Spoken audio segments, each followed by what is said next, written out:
de mon père. C'est-à-dire que demain, c'est Kafalef Bishret, c'est le jour où il a été enterré, malheureusement, l'année dernière. Voilà, donc il s'appelle David Ben Esther Moshe Haziza. Voilà, il est décédé. Il est décédé un peu subitement l'année dernière. Bon, je parle de lui quelques minutes.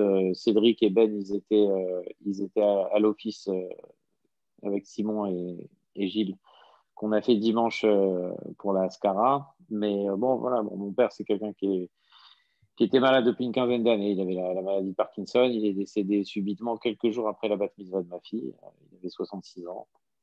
Voilà, bon, mon père, c'était pas un Talmid Racham ni un Rav, mais c'était quelqu'un qui était très pratiquant, très respectueux des rabbinim, qui a toujours pris sur lui qui a toujours pris sur son temps pour essayer d'étudier un petit peu à son niveau, et qui avait des valeurs de caractère dont, enfin, moi j'aimerais bien m'inspirer aussi, et qui était quelqu'un de très calme, de très patient, de très modeste, qui avait beaucoup de discernement, qui jugeait bien les personnes, qui étaient très très généreux et surtout qui refusait toute vulgarité dans ses paroles. Donc voilà, moi j'essaye. Cette année de deuil, moi, elle m'a servi à tirer quelques conclusions et essayer de s'inspirer de son comportement et de son caractère. Et voilà, moi, ce que je souhaite, j'espère que là où il est, que sa neshama, elle est en bonne compagnie et qu'il repose en paix maintenant parce il a quand même pas mal souffert les derniers temps. Et bon, il est parti, on va dire, quelques jours après une simcha familiale, donc j'espère que ça aussi, ça l'accompagne là où il est, et que Hachem protège sa neshama. Et puis merci de prendre du temps pour étudier, c'est important, c'est aussi ça que moi j'ai écouté cette année. On me disait, c'est aussi, on n'a pas forcément tout le temps pu faire Kaddish à cause du confinement et de la fermeture des synagogues, mais finalement ça a permis d'étudier un peu plus et c'est peut-être limite aussi important que les Kaddish pour le Nishmat, quoi. C'est certain, c'est certain. Bon, bah écoute, alors du coup, on va essayer de parler un petit peu de sujets. On va rester un peu dans l'esprit. Hein. C'est un peu le concept de Purim. On mêle finalement de la joie extrême, peut-être tellement extrême qu'elle est caricaturale, finalement, la Simchat Purim, comme s'il y avait une obligation de se réjouir maintenant, comme en fait, je ne sais pas si vous avez étudié le début de Masechet Ktuvot.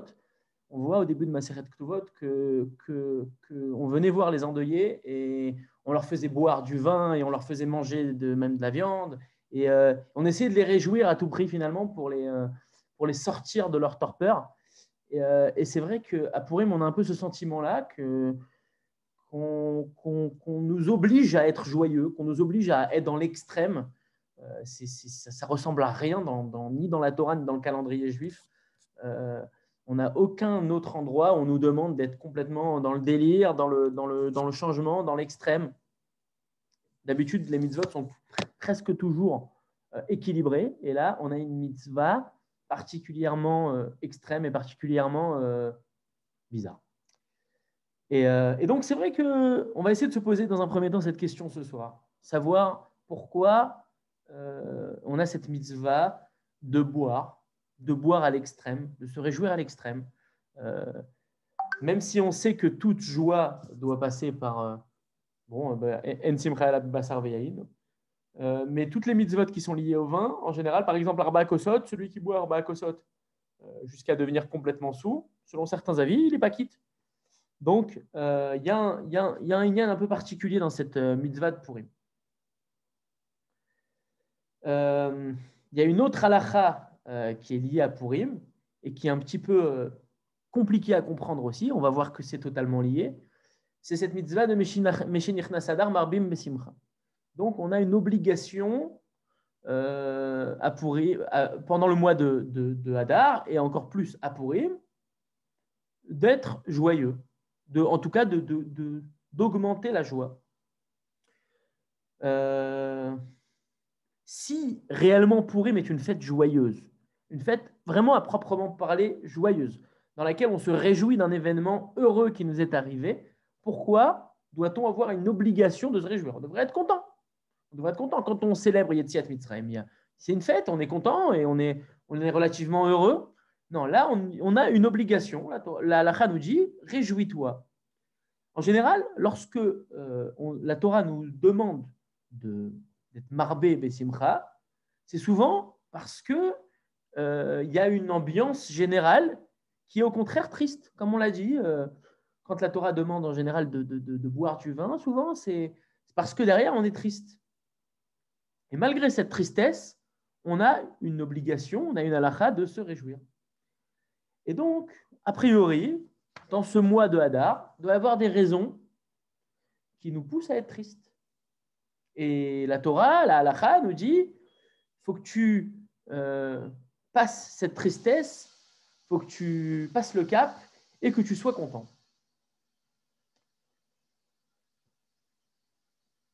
Ok. Même quand la Torah nous dit, la halakha nous dit qu'on doit donc se saouler,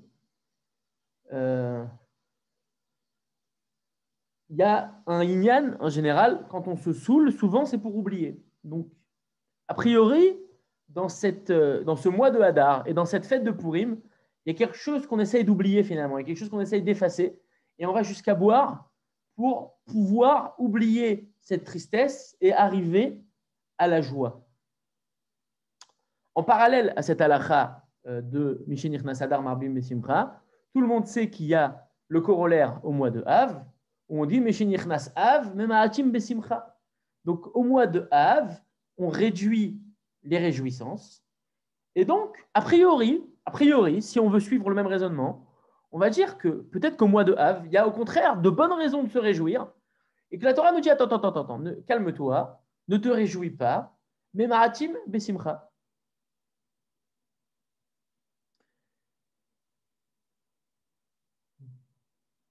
Quelle est la probable joie qu'on pourrait avoir au mois de Av? Dans le Teilim, c'est marqué Mizmor le Asaf, Elohim ba'u goyim benachalatecha, atzimu et echal kodshecha, samu et Yerushalayim le'iyim. En général, quand on a un Mizmor qui commence par Mizmor le Asaf, c'est des Mizmorim, c'est des prakim du Teilim qui sont relativement joyeux. Et d'un côté, on nous dit Mizmor le Asaf, et d'un autre côté, on nous dit Ba'u Elohim, ba'u goyim benachalatecha, atzimu et echal kodshecha, etc. On raconte, bon, voilà, la fin du Beth Amikdash. Le Midrash, dans Echa, nous dit, le Midrash Rabbah, et là, qu'est-ce qu'il nous dit? Madoua lo ne'emar kina le Asaf, she'arei lichora, yaraou lekonen al dvarim elu. Et là, she'anu smechim she'akadosh baruch hu ishlich et chamato al etzim v'avanim, velo kila et chamato bevasar vadam. Donc, on se réjouit au mois de Av, théoriquement, parce que Akadosh Baruch Hu nous a sauvés, et au lieu de détruire les hommes, il a détruit des pierres et du bois. Sinon, on n'existerait plus. Donc, c'est pour ça qu'on aurait peut-être une raison de se réjouir au mois de Av, et que la Torah nous dit non, Mishenichnas Av mema'atim besimcha. Revenons donc au sujet principal de Purim. Essayez de comprendre un petit peu quelles sont les raisons d'être triste à Purim. Au mois de Hadar, le premier événement triste qu'on peut mentionner, c'est les premiers mots de la Megillah. Vayhi bimei Achashverosh. Tout le monde sait ça, que la Gemara dans Megillah, Daf Yud Amud Bet, nous dit Dvar ze masoret biyadenu me'anshe knesset agdola. Kol makom shene'emar vayhi bimei eno ela lashon tsar. C'est quelque chose qu'on connaît bien. Anshe Knesset Agdola, c'est eux qui ont écrit la Megillah, notamment Mordechai, qui était un des membres des Anshe Knesset Agdola. Et eux nous disent, toutes les fois où tu verras Vayhi Bimé, c'est souvent, non, c'est pas souvent, c'est toujours un événement triste, un événement fâcheux. Et donc, a priori, cette Megillah commence par Vayhi Bimé Achashverosh. Ça ne va pas être quelque chose de joyeux qui va nous arriver. C'est ce qu'on appelle un Zman Tzara. Et donc, il y en a qui expliquent que le Chelek Hara, c'est que le début de la Megillah, mais que la fin, au contraire, c'est Yemesim Sasson, etc. Si on veut regarder les choses de manière concrète, a priori, Vayhi bimei Achashverosh ou Achashverosh, que nous dit Rashi sur ou Achashverosh, ou Berisho mitchilato ve'ad sofo. ça veut dire quoi, Mitrilat Oveat Sofo? Donc, du début à la fin, jusqu'à la fin de la Megillah, c'est toujours Achashverosh, le même Achashverosh, qui est un rachat. Jusqu'au moment où c'est marqué à la fin de la Megillah, Vayasem Amelech Achashverosh Mas. Donc, le roi Achashverosh a mis un impôt. Et donc, on voit bien que Achashverosh est encore dirigeant. Et donc, on comprend que toute la Megillah, du début à la fin, est sous le joug de ce Achashverosh, qui est rachat. Et donc, il y a quelque chose de triste dans cette Megillah.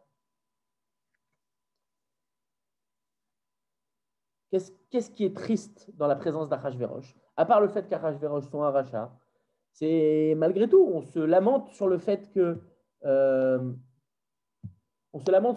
finalement, on est dirigé par un goy et qu'on n'a pas de pouvoir juif, on va dire.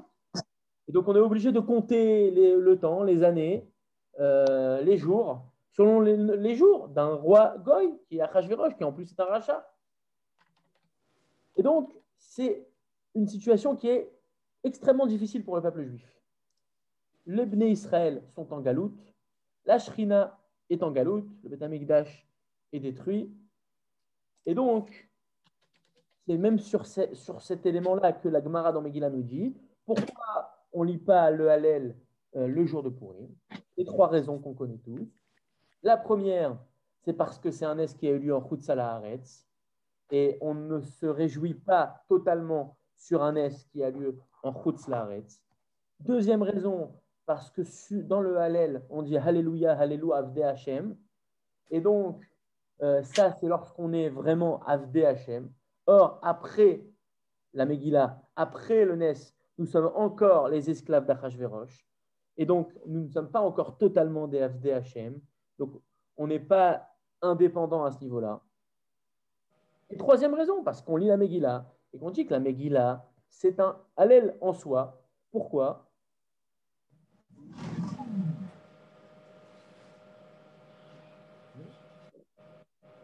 Pourquoi? Parce que le Hallel, il vient finalement faire une louange pour Akadosh Baruch Hu.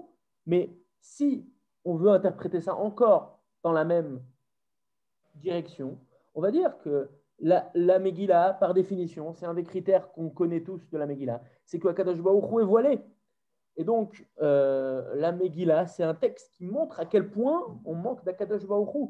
Donc, les trois raisons qui sont apportées par la Gemara dans Megillah sont trois raisons qui sont liées au galout. Ces trois raisons qui sont liées à la galoute, ça veut dire, premièrement, le Nes, il a lieu en Chutz Laaretz. Deuxièmement, nous sommes encore les Avadim de Achashverosh. Troisièmement, le cœur de cette fête, c'est un texte où Akadosh Baruch Hu est voilé, où Akadosh Baruch Hu n'est pas là, où Akadosh Baruch Hu n'est pas visible pour nous inspirer. Et rajouter à tout cela, la Géoula de Purim nous arrive à travers Esther, une pauvre jeune fille juive qui se fait violer par le roi, par un roi goy et qui va rester vivre avec lui. Donc c'est quelque chose sur lequel il est très difficile de se réjouir. Il est très difficile de faire un Hallel à Kadosh Baruch Hu. Même dans l'histoire de Yehudit, où Yehudit devait encore finalement jouer le même rôle que Esther, c'est-à-dire offrir finalement sa personne et son corps pour sauver le peuple juif. Finalement, elle tuait le roi et elle ne subissait pas ça. Mais Esther, oui. Et donc, finalement, on a de bonnes raisons d'être triste à la fin de cette Megillah. On a de bonnes raisons d'être triste parce que finalement, oui, on a été sauvés. Oui, finalement, nous ne sommes pas détruits. Mais on reste en galoute. On reste dans un monde où nous sommes dirigés par l'égoïsme, où Akadosh Baruch Hu est voilé. Alors pourquoi on est malgré tout joyeux finalement à Purim? Parce que malgré tout, la situation aurait pu être pire. Voilà, si on peut dire ça comme ça. Et donc, pour pouvoir fêter Purim, on est obligé de boire pour oublier. Parce que si on n'arrive pas à oublier qu'après le Nes de Purim, on est encore en galoute, et que malheureusement aujourd'hui, on est encore en galoute, et que donc finalement, c'est pas fini cette histoire. Et on subit toujours aujourd'hui le fait que Akadosh Baruch Hu soit voilé. Alors, si on ne voit pas pour oublier, on ne peut pas se réjouir. Maintenant, vous avez des questions? Non. Non, c'est juste Élie qui... D'accord. Maintenant, si on continue dans cette direction-là, on devrait dire que Purim est une fête qui ne se fête qu'en Galoute. Ça veut dire qu'a priori, quand le Mashiach arrive, on devrait annuler Purim. Ça paraît logique. C'est une fête qui symbolise un miracle partiel, qui a permis au peuple juif de malgré tout ne pas disparaître, mais qui commence dans une situation pourrie, qui se finit dans une situation pourrie. On est en Galoute avant, on est en Galoute après. On devrait dire, c'est une fête de la Galoute. Ouais. Ouais, moi, j'ai juste une question. Euh, au moment, enfin, une question historique hein, pour le coup. Au moment où il y a cette menace de Haman, grosso modo, c'est quoi le pourcentage des Juifs qui habitent dans l'Empire perse? C'est la totalité du peuple juif qui habite dans cet empire? Ou ils habitent aussi ils sont aussi en galoute ailleurs, ou il en reste encore suffisamment en Eretz Israël? Les données historiques sur la période d'Esther, elles ne sont pas évidentes, elles sont très controversées. Mais a priori, en tout cas, il y a une chose qui a l'air relativement claire. Si je ne rentre pas dans des données, disons, d'historiens, a priori, en tout cas selon la Megillah, Achashverosh, il règne sur le monde entier. Donc, où que ce soit, où que se trouvent les Juifs à ce moment-là, ils sont sous le joug d'Achashverosh, quoi. Qu'ils soient en Eretz Israël ou qu'ils soient en Perse ou qu'ils soient ailleurs d'ailleurs, peu importe. Ils sont tous sous la domination des Perses. Donc oui, objectivement, oui. Après, est-ce qu'il n'y avait pas ailleurs dans le monde des communautés qui étaient moins impactées peut-être? Et ça reste, a priori, une majorité du peuple juif qui était sous le joug d'Achashverosh. Donc, ça te va, ouais? Oui, c'est bon. Donc, du coup, on a l'impression que cette fête, c'est une fête qui symbolise la galoute. C'est une fête qui devrait avoir qui devrait se fêter uniquement lorsqu'on est en galoute. Mais maintenant, disons, déjà maintenant, nous ne sommes plus d'Achashverosh. Ouais. Disons maintenant, le Mashiach il va arriver, Bezrat Hashem, bientôt. Est-ce qu'on continue à fêter Purim ou pas? La fin de la Megillah nous dit Vehayamim ha'ele nizkarim v'na'asim bechol dor vador. משפחה ומשפחה, מדינה ומדינה, ועיר ועיר, וימי הפורים האלה לא יעברו מתוך היהודים, וזכרם לא יסוף מזרעם. Donc, la Megillah nous dit, cette fête ne sera jamais oubliée. Cette fête sera fêtée à jamais. Le natif de Vologine nous dit, dans son pirouche sur la Megillah Esther, à la fin du Emek Davar, pour ceux que ça intéresse. A priori, il y a un, comment on dit ça, un double ici. Ça veut dire quoi? Lo ya'avru mitoch ha-Yehudim, vezicham lo yasuf mizar'am. Le Yehudim et les Zar'am, c'est les mêmes personnes. Ils ont dit que lo ya'avru mitoch ha-Yehudim. Ça veut dire lo yasuf mizar'am. Pourquoi la Megillah, le Bala Megillah, il trouve le besoin de nous écrire ça en double? Le natif nous dit non, c'est pas un double. Pourquoi? Parce que la Recha et la Sefa ne parlent pas de la même chose. Ha-Yehudim, c'est les Yehudim, Vezar'am, Elou Israël. Voilà la chaîne du natif. Ça veut dire quoi? Ça veut dire les Yehudim, c'est le nom de Bnei Avraham, Bnei Yitzhak, Ben Yaakov. Lorsqu'ils sont, comment il dit, Etzel Umot HaOlam. D'accord? Ils sont en galoute, on va dire. Sur lequel la Gemara nous dit dans Megillah, chez Kol HaKofer BaAvodazara Nikra Yehudi. Mais à part ça, il y a aussi une caractéristique du peuple juif qui est peut-être, on va dire, plus nationaliste, si on pouvait dire ça comme ça. Et c'est le fait qu'on soit à Am Hashem. Et donc, il y a les Yehudim, qui sont tout simplement le peuple juif, les descendants du peuple juif, les descendants d'Abraham, Yitzhak et Yaakov.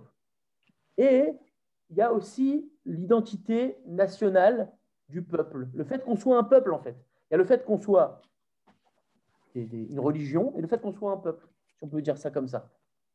Et lorsqu'on parle du peuple, on parle d'Israël. On utilise le mot Israël, comme c'est marqué dans Masechet Brachot, Daf Yud Aleph, Amud Bet. Et donc, on aurait pu croire que Purim ne disparaîtrait jamais des Yehudim, ouais, parce que tant qu'il y a des Yehudim, mais lorsque Yavo Zar'am, lorsqu'on arrivera aux Zera de ces Yehudim, ceux qui sont Israël, ceux qui vont récupérer un roi, le Mashiach, leur terre, etc., alors peut-être qu'il n'y aurait plus de raison de fêter la fête de Purim. Et donc, le Baal HaMegillah trouve le besoin de nous dire, d'abord, Lo ya'avru mitoch haYehudim. Déjà, là, maintenant, vous allez tous fêter ça. Mais même plus tard, lorsque les Bnei Israël auront reçu le Mashiach, lorsque les Bnei Israël seront maîtres d'eux-mêmes, lorsqu'ils seront un peuple indépendant, malgré tout, Lo yasuf mizar am. Et donc, on comprend que, quelles que soient les périodes et quelles que soient les galouillottes, cette fête de Purim, les événements de Purim, vont laisser une trace, on va dire, sur le peuple.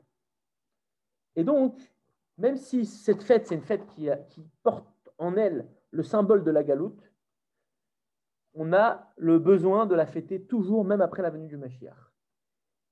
On voit même un remez à ça hein, dans les mots de Shmuel Hanavi, lorsqu'il parle à Shaoul, dans Shmuel Aleph Tetvav. Il lui dit Ya'an ma'asta et devar Hashem, va'im asacham imelech, vegam netzach Israël, lo yishaker, lo inachem, ki lo adam hu leinachem. Quel rapport entre le premier passouk Ya'an ma'asta et devar Hashem, va'im asacham imelech. Donc Shmuel il vient reprocher à Shaoul de ne pas avoir fait le boulot jusqu'au bout. Il lui dit Akadosh Baruch Hu, il est dégoûté de toi comme roi, il ne veut plus que tu sois le roi. Et juste après, Vegam netzach Israël, lo yishaker, lo inachem, Kilo Adam ou Leinachem. Quel rapport? Quel rapport? D'un côté, Shaoul a loupé sa mission. Ouais. Il n'a pas fait le boulot. Akadosh Baruch Hu le destitue. Akadosh Baruch Hu ne veut plus de lui. Mais, et donc de cet échec de Shaoul, comme on le sait tous, va naître Aman, qui va donc être responsable de la tragédie de Purim. Et donc, Purim, on va être sauvé. Et donc, à ce moment-là, lorsque Purim, on va être sauvé, grâce à cet événement-là, allié des élites galé Netzach Israël. Et donc, malgré le fait que toi, Shaoul, tu as loupé ta mission et que du coup, tu vas perdre la royauté à cause de cette mission ratée, Shmuel lui dit Akadosh Baruch Hu va utiliser cet événement-là négatif pour du positif, pour révéler le Netzach Israël. Vegam Netzach Israël, lo yishaker, lo inachem.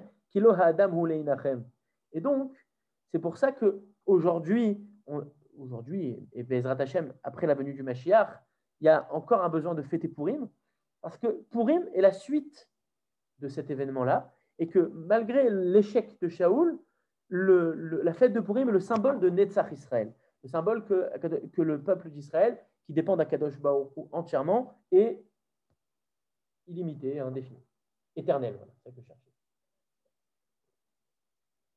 Et derrière cette notion de Netzach Israël, alors, il y a une notion peut-être encore plus importante qui est cachée derrière, c'est que Akadosh Baruch Hu est présent dans tout. Ça veut dire quoi? Dans la Megillah, comme on a dit, il n'y a pas le nom d'Hachem. On ne voit pas le nom d'Hachem. Pourtant, on voit bien qu'Akadosh Baruch Hu dirige tous les événements de la Megillah avec des nissim complètement qui sont à la fois finalement cachés, mais à la fois énormes. Ça veut dire qu'Akadosh Baruch Hu mélange le hasard et gère le hasard de manière magistrale pour arriver au but de la Megillah. Et toute la Megillah tourne autour de ces miracles que Kadosh Baruch Hu a organisés. Tout est finalement divin, alors que finalement, on ne voit pas le nom de Dieu ou la main de Dieu dans la Megillah. Et donc, on voit de cette Megillah, c'est un peu un symbole de la présence d'Akadosh Baruch Hu dans tout. On va entrer dans une notion peut-être un petit peu kabbalistique, mais elle est importante, je pense. C'est qu'il y a une notion qui est notamment très présente dans la Chassidoute, et qu'on voit aussi dans la Kabbalah, et qu'on voit un peu partout, c'est que Akadosh Baruch Hu est présent partout. Alors, de le dire comme ça paraît évident. Ouais, depuis qu'on est petit, on nous dit Akadosh Baruch Hu, il est partout, Hachem, il est partout. Partout où tu vas, Hachem, il est là. Et donc, Akadosh Baruch Hu est dans tout. Mais si on aborde ça avec un aspect peut-être un peu plus philosophique, on comprend que cette notion, elle est beaucoup plus problématique. Cette notion, elle nous pose problème. Pourquoi? Si on dit qu'Akadosh Baruch Hu est dans tout, alors ça veut dire qu'Akadosh Baruch Hu est dans le bien, et Akadosh Baruch Hu est dans le mal. Akadosh Baruch Hu est dans la mitzvah, et Akadosh Baruch Hu est dans la Havera. Akadosh Baruch Hu est partout. Et donc, si on réfléchit comme ça, hein, on sait que tout est divin, tout est d'Akadosh Baruch Hu. Mais même, malgré le fait que cette notion-là soit vraie, on a une interdiction de l'utiliser lorsque nous sommes instables, on va dire. Ça veut dire quoi?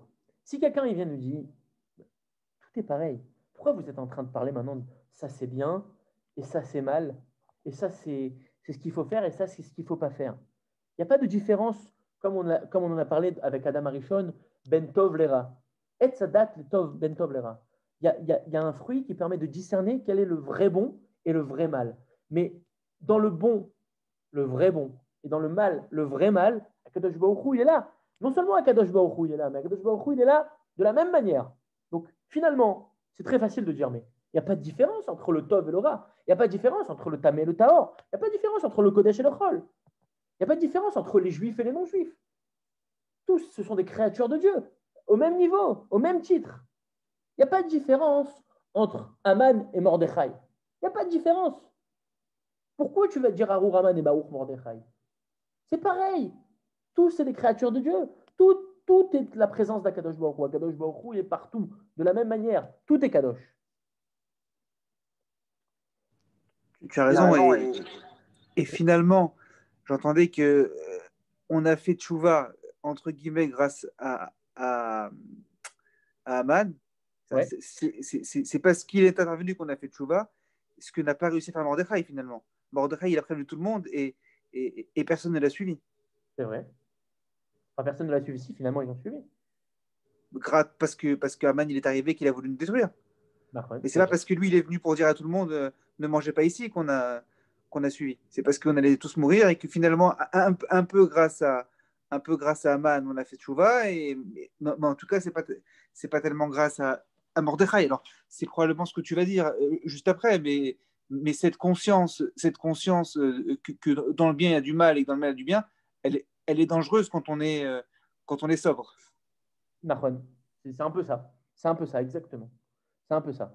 Ça veut dire quoi?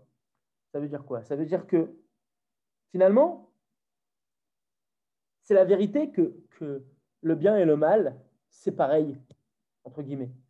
Le bien et le mal, c'est pareil parce que Akadosh Baruch Hu est partout. Et Akadosh Baruch Hu est autant dans le mal que dans le bien. Mais effectivement, cette notion-là, elle est très dangereuse. Parce que c'est pas parce qu'Akadosh Baruch Hu est dans tout que c'est équivalent. Et donc, effectivement, la seule situation dans laquelle tu peux te permettre d'assumer ça, c'est quand tu es sous, comme tu l'as très bien dit. Si tu dis, ah non, mais j'étais bourré, les amis, je n'étais pas conscient de ce que je disais. Quand tu es bourré, quand tu es sous, tu peux arriver à des notions extrêmes comme celle-là. Pourquoi? Parce que tu n'es pas responsable de tes actes, entre guillemets. On va expliquer ça. On va essayer d'expliquer ça. C'est pire qu'Avot, non? C'est Bekiso, Bekoso, Bekaso, quoi. Bien sûr. Tout à fait. Tout à fait. On se révèle quand on est bourré, quoi. On va voir comment ça s'articule, mais c'est exactement ça. Les Chachamim nous ont dit dans Masechet Yoma, Kol anoten eno bekoso, kol haolam kulo dome alav kemishor. D'accord?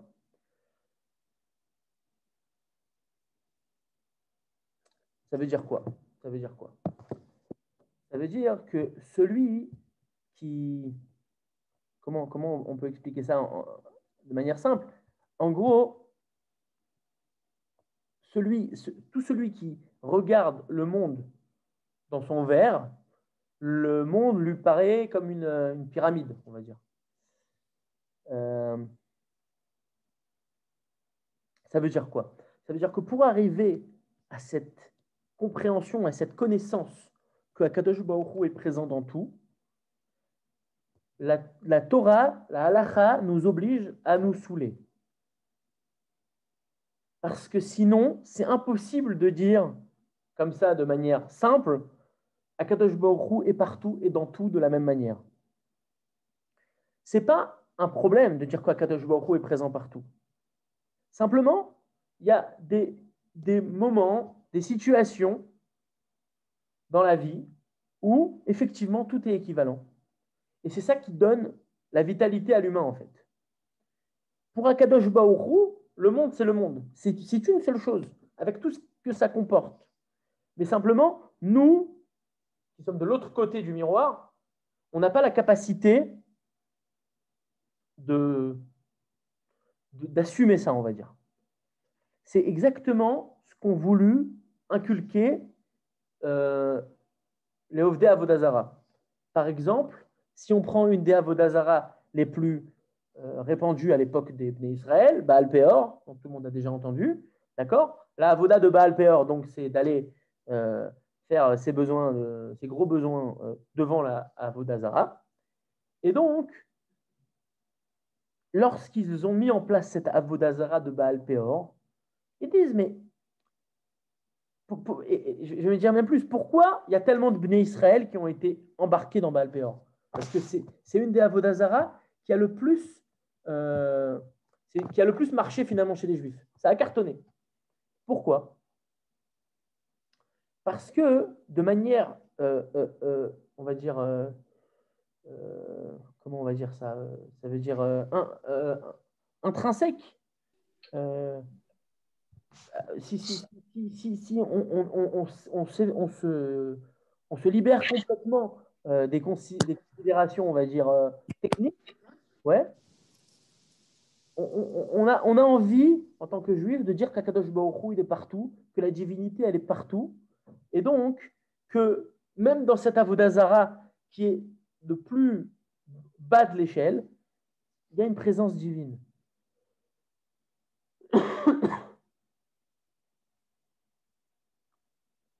Et c'est une notion qu'on n'est pas capable d'assumer en temps normal. On n'est pas capable de l'assumer parce qu'elle est trop lourde. Et donc, on l'assume quand on est bourré. On l'assume de manière détournée, comme la Avodazara de Baal Peor. Donc, toi, ce que tu dis, c'est qu'il il faisait Avodazara de Baal Peor. C'était une façon malvenue d'exprimer leur conscience que Akadosh Baruch Hu est partout. C'était pas un Yetzer Hara d'aller contre la révélation d'Akadosh Baruch Hu et de le contredire. La vérité, c'est que c'était central dans le Kuzari qu'on ne va pas faire ce soir, mais c'est exactement ça. C'est ce que je me suis rendu compte de ça tout à l'heure, ça se recoupe complètement. Alors, on va juste l'aborder de manière très, très, très brève. Mais le Kuzari nous explique que toute Avodazara, même toute Kfira, vient de la Emouna. Ça veut dire quoi? Ça veut dire que le monde est marqué de la présence divine. Ça veut dire que d'une manière ou d'une autre, que tu sois religieux ou que tu ne le sois pas, le monde est marqué de plein de choses qui fonctionnent très bien, qui sont des marqueurs de la présence divine. C'est ce que le Kuzari appelle un rochem. Un rochem, ça veut dire c'est une trace. C'est une trace. On dit que quand Yaakov Avinu va être Yaakov, il chire rochem. Quand un tzaddik il est dans un endroit et il s'en va, il laisse une trace, il laisse une marque. Et donc, le monde est rempli de traces de la présence d'Akadosh Baruch Hu. Le monde est rempli de témoignages qu'il y a eu une présence divine. Maintenant, la kfira, c'est quoi? C'est de prendre les preuves de la présence divine et de dire c'est ça, mais sans Dieu. D'enlever Dieu des signes de la présence divine. C'est ça la kfira. Quand le Kuzari donne l'exemple de Chet HaEgel, les Bnei Israël, ils ont dit à Aaron, écoute, on voit bien qu'il y a une spiritualité dans le monde. On le voit bien, on la sent au plus profond de nous. Qu'on soit juif ou qu'on soit goy, on ressent une spiritualité. Il y a une spiritualité dans le monde, il y a un ésotérisme dans le monde, et on ne peut pas le nier. Simplement, la Emouna, ça veut d'avoir la capacité de comprendre que cette spiritualité, c'est Akadosh Baruch Hu. Et la Kfira, c'est la capacité de dire ces signes-là, cette spiritualité, c'est autre chose, c'est une autre divinité. C'est comme, c'est marqué dans le Moreh Nevuchim, selon l'explication de Ibn Tiboun, il dit que au début, les premières Avodah Zarah, comment elles sont nées? Akadosh Baruch Hu a créé le monde et il a créé les astres. Et les premiers Chachamim disaient, ouais, les astres, nous sommes des Avdei Hashem, nous sommes des très bons Avdei Hashem. Mais les astres sont encore meilleurs Avdei Hashem que nous, parce qu'eux servent à Kadosh Baruch Hu de manière complète, intégrale, sans aucun écart. Donc, nous devons montrer une certaine marque de respect aux astres. Nous croyons en Dieu et uniquement en Dieu, c'est absolument pas de la Avodah Zarah, mais on doit marquer un respect aux astres, parce que les astres sont les meilleurs Avdei Hashem qui existent. Ça, c'est la réflexion des Chachamim. Mais par contre, les gens simples, en voyant que les Chachamim donnaient du kavod aux astres, ont commencé à servir les astres. Première génération. Génération suivante, les Chachamim, qui sont nés donc dans une génération où on servait les astres, on dit, bon, ils servent les astres, mais nous, on va faire des statues, des représentations pour faire honneur aux astres. C'est les astres qui sont au-dessus, mais ces représentations sont là pour servir les astres. Et à ce moment-là, les gens simples ont dit, donc ces statues-là, c'est notre divinité. C'est un enchaînement comme ça. Et c'est comme ça qu'on est arrivé à un service divin qui était servir à Kadosh Baruch Hu et respecter les serveurs d'Hachem jusqu'à se prosterner devant des statues. Pourquoi je dis ça? Parce que justement, toute la Kedusha, elle est palpable dans le monde, de manière différente. Mais Akadosh Baruch Hu laisse une marque. Maintenant, la différence entre le Oved Avodah Zarah et le Ma'amin Bachem, c'est simplement comment interpréter ces signes. Le Ma'amin comprend que tout ça vient d'Akadosh Baruch Hu et il est capable de s'en servir.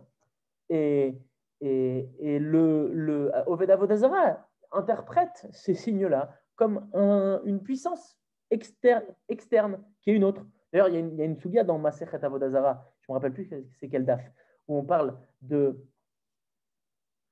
là-bas d'un endroit où les goïms allaient quand il n'y avait pas de pluie. Pour ceux qui ont étudié Masechet Avodah Zarah, il y avait un endroit où les goïms allaient quand il n'y avait pas de pluie. Et là-bas, ils faisaient un rêve qu'il fallait sacrifier un homme. Alors, ils sacrifiaient un humain et après, il pleuvait. Et les Chachamim m'ont dit, mais c'est vrai, tu comprends? Ça veut dire, il ne faut pas croire qu'il n'y a pas de canal. C'est juste un canal différent pour accéder à Kadosh Baruch Hu. Bien sûr qu'ils ont tort. Bien sûr que le sacrifice humain est une erreur. Bien sûr que la Avodah Zarah est une erreur. Mais la Avodah Zarah vient de la même source. C'est la marque d'Akadosh Baruch Hu sur le monde. Et cette marque d'Akadosh Baruch Hu sur le monde est la source de la Avodah Zarah. Je ferme la parenthèse Kuzari. Pour revenir donc à notre sujet, la capacité d'assumer à fond le fait que Akadosh Baruch Hu est partout, absolument partout, dans le bien comme dans le mal, dans le matériel comme dans le spirituel, dans la nourriture comme dans les objets, comme dans la Torah, que Akadosh Baruch Hu est absolument partout de manière égale, c'est quelque chose qui est très difficile à assumer de manière stable. Si on assume ça, il nous faut quelque chose pour oublier. D'ailleurs, la grande révolution du Baal Shem Tov, c'est ça. La grande révolution du Baal Shem Tov, ce qu'on trouve dans toute la chassidoute sans aucune exception, c'est le concept de la présence divine partout. D'ailleurs, c'est beaucoup défendu par Rabbi Nachman. Rabbi Nachman a beaucoup développé cette idée-là dans le Likutei Moharan, que la présence d'Akadosh Baruch Hu est partout et qu'il faut avoir la capacité d'assumer et d'accepter ça. Et c'est très difficile. D'ailleurs, c'est pour ça que certains chassidim ont besoin de s'évader. De s'évader avec différentes substances, parce que c'est la seule manière de pouvoir assumer complètement que la présence divine est partout. C'est comme en fait lorsque tu survoles un paysage en hélicoptère, quoi, si tu veux. Alors, tant que tu es dans le paysage, tu ne peux pas voir la présence divine de partout. Et lorsque tu t'élèves, tu vois la présence divine de manière évidente. Et ben c'est pareil, lorsque tu bois de l'alcool, tu te saoules, tu t'élèves, tu sors de ce monde, tu es en dehors du monde et tu as une vue en perspective où tu vois la présence divine absolument partout. Est-ce que je suis assez clair ou pas? Parce que c'est central quand même. Dites-moi s'il faut expliquer ça mieux. Non, c'est bon? Non, c'est très clair. Non, ça, c'est bon. D'ailleurs, petite parenthèse, c'est aussi pour ça que on se cache les yeux lorsqu'on fait le schéma, lorsqu'on doit proclamer que schéma Israël Hashem Eloken ou Hashem Echad, Kadosh Baruch Hu, il est Echad, donc il est unique partout, il est présent absolument partout dans l'univers de manière totalement égale. On se cache les yeux parce qu'en regardant le monde, on ne peut pas assumer ça. La seule manière de l'assumer, c'est de s'écarter du monde, c'est de fermer, c'est d'imaginer presque.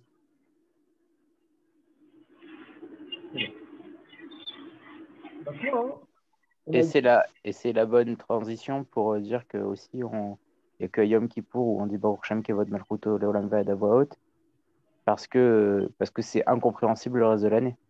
Tout à fait. Cela dit, petite question sur le début, tu as dit on nous force à être heureux, et si la Torah elle nous force à être heureux, ou si les Chachamim nous forcent à être heureux, c'est qu'il y a une raison d'être triste. Ouais. Évidemment, on pense Samarta Bechagecha alors. Ouais. Dans ce cas-là, ça veut dire quoi? Ça veut dire qu'il y a une raison d'être triste et que la Torah nous oblige à être triste. Pardon, elle nous oblige à être content pour oublier une tristesse liée au Chagim? C'est pas exactement ça. Parce qu'il y a une simcha pour le Chag qui est extrêmement définie et limitée, avec de la nourriture, avec de la boisson, avec pas en fait, ce qui est gênant dans Purim, c'est le côté extrême de cette simcha. C'est que les Chachamim nous demandent de nous réjouir de manière extrême, de manière complètement hors du commun, qui ne ressemble à aucune autre simcha. Ce n'est pas le fait d'être forcément saméar. Effectivement, le marbim besimcha nous gêne un peu et on le met en rapport avec Mema Hatim besimcha de Hav. C'est pour ça qu'on dit qu'il y a effectivement une raison d'être triste, mais c'est surtout le côté extrême de cette joie qui est étonnant. C'est le fait de se réjouir en se saoulant. Peut-être pour répondre à Benjamin, peut-être, hein, je ne sais pas. Mais quand la Torah t'oblige, par exemple, à être joyeux pour la fête de Sukkot, donc elle te dit, enfin la Torah, elle dit, elle te dit, et là-bas tu feras ta récolte, etc., et tu seras joyeux. C'est-à-dire qu'on a l'impression que la joie qu'on doit, comment dire, ressentir est liée à la récolte que tu vas faire. Mais qu'est-ce qui se passe une année de famine? Tu récoltes rien. Donc, tu es malheureux. Et ben, malgré ça, la Torah, elle t'enjoint d'être joyeux. Elle te dit, finalement, il faut que tu dépasses quelque part peut-être ce lien que tu peux avoir par rapport à ta parnassa et par rapport au fait que peut-être ta récolte elle sera moins bonne et elle t'oblige quand même à être joyeux.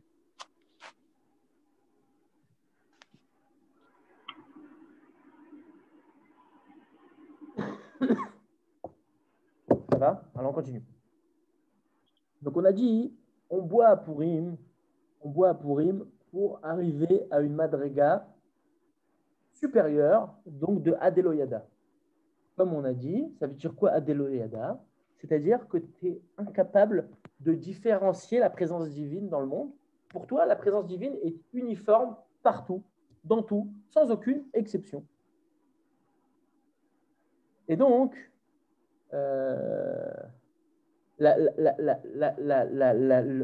l'élément qui nous fait différencier, c'est ce qu'on appelle le da'at.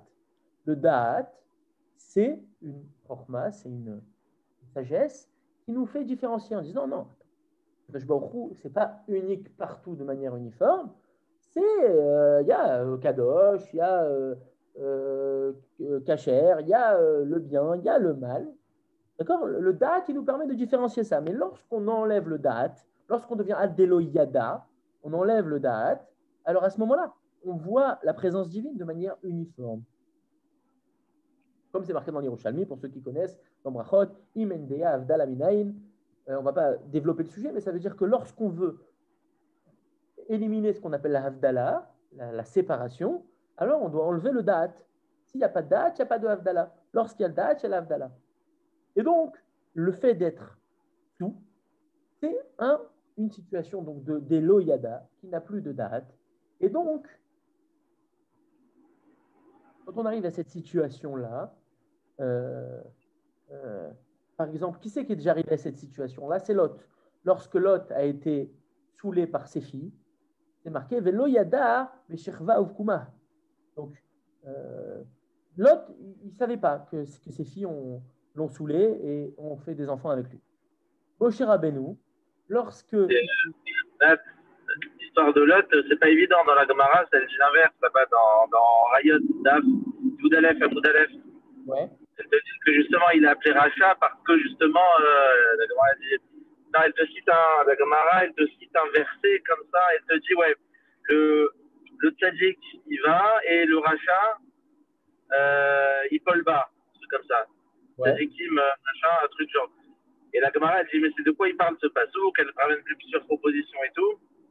Et à la fin, elle arrive sur Lot, elle parle de la même action, etc. Que les filles de Lot, elles ont fait une mitzvah, elles ont fait une mitzvah parce qu'elles pensaient, entre guillemets, bien faire. Et elles pensaient bien faire d'ailleurs. C'est pour ça qu'elles ont été récompensées, bref. Et Lot, non. On dit, mais il était sous et tout, machin. Et la Gemara, elle finit en disant, non, il était sous, mais bon, il a fait une deuxième fois, c'est qu'il savait un peu. Bien sûr, d'accord.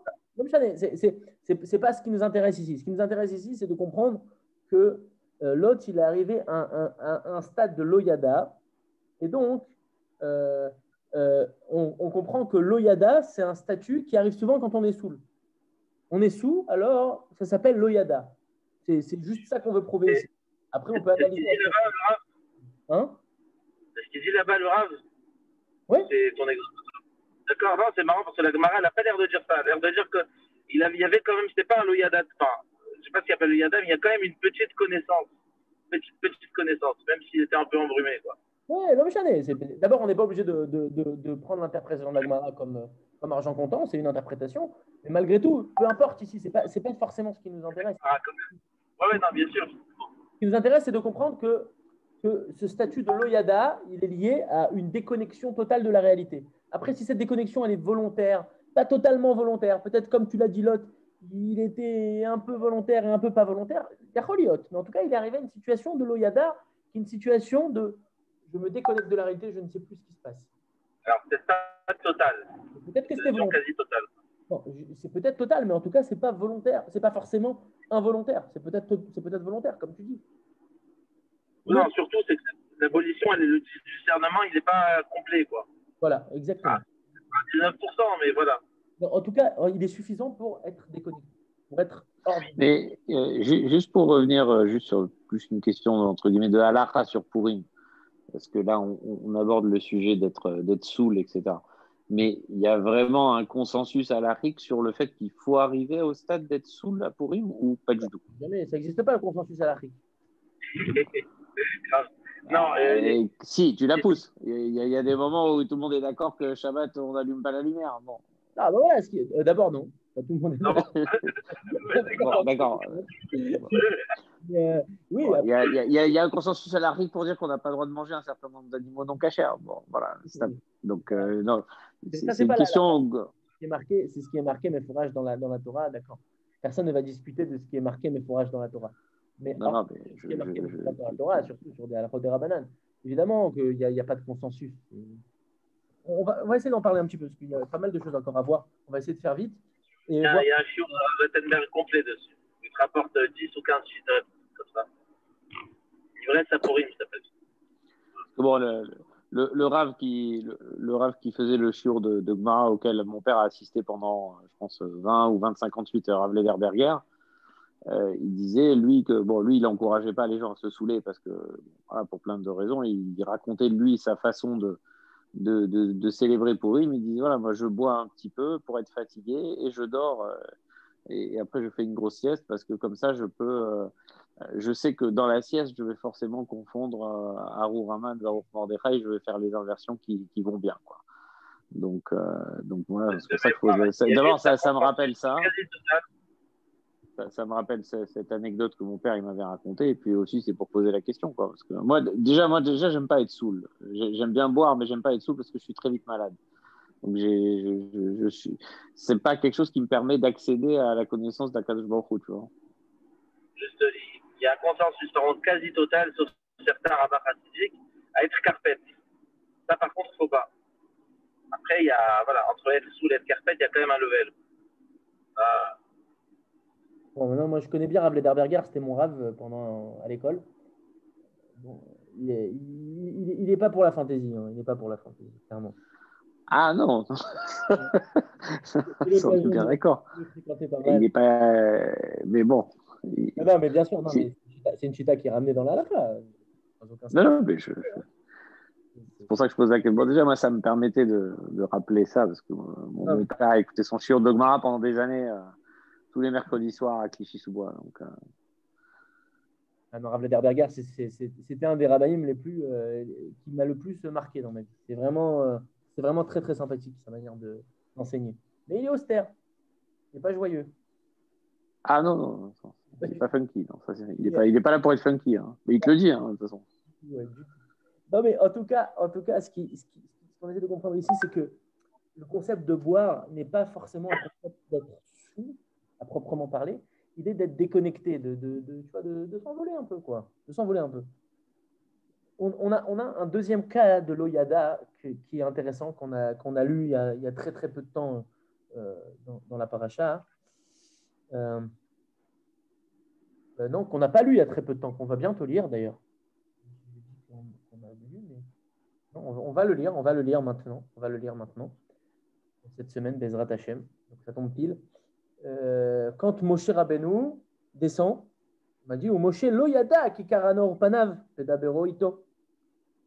Donc Moshe Rabbeinu, lorsqu'il est au max, donc il descend du Har Sinaï, il a la lumière d'Akadosh Baruch Hu qui sort de son visage. Il arrive à un matzav de Loyada. Donc, quand Moshe Rabbeinu descend du Har Sinaï, il est dans un stade de Loyada. Ça veut dire quoi? Ça veut dire qu'il descend, il est plus de ce monde. D'accord? Il est plus de ce monde.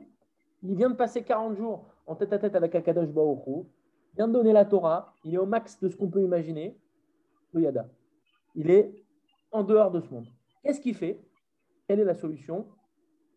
Il se met un foulard sur la tête. D'ailleurs, certains disent que c'est un des concepts du masque de Purim, de mettre un masque à Purim, parce que c'est en zécher au foulard que Moshe y met, parce que c'est pareil, un concept de l'Oyada, un concept de se déconnecter du monde, de plus savoir. Le Maharal nous dit dans Or Hadash, sur Megillat Esther, Yeme à Purim, quand on dit dans la Megillah qui Yeme à Purim, Mipne she'aman aya rotse lekalot otam min ha'olam, vedavar ze hu bitul gufam. D'accord? Donc, nous dit le Maharal, Aman, il voulait annuler leur corps, il voulait les détruire. Ou Mipne kar, Yeme à Purim, même Yeme à Mishte vesimcha. Donc, c'est pour ça que les jours de Purim sont des jours de Mishte et de Simcha. Vezehu ana'at aguf, comme tout le monde le sait. Vu que Aman a voulu détruire les corps, alors on fête Purim avec son corps. Comme c'est une fête qui est centrée autour du corps, alors il faut que l'alcool le déconnecte de son sechel. Comme c'est marqué qu'il faut être sous à Purim jusqu'à ne plus différencier Arur Haman de Baruch Mordechai. Kelomar, Kevan Shetiknu et Yemei Purim le Mishte Vesimcha Shewana Ataguf, puisqu'ils ont institué les jours de Purim comme des jours de Simcha et de Ana Ataguf, de plaisir du corps. La reine Tsarir chez Yunim Shachim le Gamre Achar Ana Ataguf, Hache Sulak Asechel le Gamre. Il faut être totalement dans le plaisir de son corps et se déconnecter de l'esprit totalement. Qui a gouf et asechel shne afachim, sheim echad kam asheni nofel. Parce que le corps et l'esprit sont deux choses totalement inverse. Et si l'un prend le dessus, le second tombe. Et donc, à chaque fois qu'il se fait emporter par son sechel, alors ça va à l'encontre du plaisir de son corps.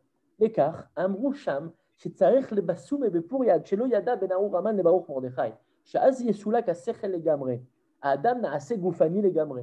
Donc c'est pour ça qu'on a dit qu'il faut se saouler à Purim jusqu'à ne plus différencier Baruch Mordechai de Arur Haman, de sorte que le sechel soit totalement déconnecté et qu'on devienne absolument un corps. Filou ben Arur Haman le Baruch Mordechai lo yada. Et donc même entre Baruch Mordechai et Arur Haman, il ne peut pas faire la différence. Ou mivnekar kavou yemi mishte vesimcha shiwana taguf. Et c'est pour ça que Purim est l'inverse de Yom Kippour, parce que Yom Kippour, c'est le jour où il n'y a que l'esprit et on est complètement déconnecté du plaisir du corps. C'est un maharal fondamental, hein, celui-là. Donc, quand le maharal nous dit que le jour de Purim est un jour, c'est la journée du corps, le Maharal dit ça, rapporte aussi ça dans le Tiferet Israël. Il dit qu'il n'y a pas de Kedusha à Purim. Purim, ce n'est pas une fête Kedusha. Ça veut dire quoi que Purim n'est pas une fête Kedusha? Il ramène le Maharal l'histoire de Rabbi Hanina ben Teradion, Masechet Avodah Zarah daf Yud Chet Amud Aleph. Et Shechalai Rabbi Yossi ben Kisma, Amar lo Rabbi, Ma ani lechaya olam haba. אמר לו, כלום מעשה בא לידיך. אמר לו, מעות של פורים נתחלפו לי במעות של צדקה, וחילקתים לעניים. אמר לו, אם כן, מחלקך יהיה חלקי, ומגורלך יהיה גורלי. Vous connaissez cette histoire, peut-être, dans Masechet Avodah Zarah.